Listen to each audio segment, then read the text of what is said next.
చాలా సంతోషంగా ఉంది. మల్లూరులో వెలిసిన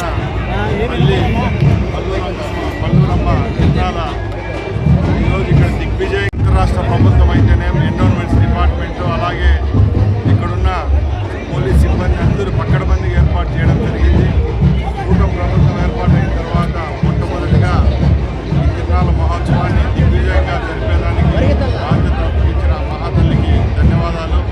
ఆమె ఆశీస్సుల వల్ల ఈ చుట్టుపక్కల గ్రామాలే కాకుండా రాయచోటి నియోజకవర్గంలో ఉండే ప్రజలంతా సుఖ సంతోషాలతో, రైతులైతేనేం, కార్మికులైతేనేం, కర్షకులైతేనేం, విద్యార్థులైతేనేం పాడి పంటలతో చల్లగా దీవించాలని ఆ తల్లిని ప్రార్థిస్తూ, అలాగే రాష్ట్రాన్ని దిగ్విజయంగా పరిపాలిస్తున్న మాన్యశ్రీ ముఖ్యమంత్రి నారా చంద్రబాబు నాయుడు గారు రాబోయే 4 సంవత్సరాల్లో ఈ రాష్ట్రాన్ని ఇంకా ముందుకు తీసుకొని పోయి రాబోయే కాలంలో ఈ రాష్ట్రానికి మంచి జరగాలని ఆ తల్లిని ప్రార్థిస్తూ సెలవు తీసుకుంటున్నా. జై హింద్.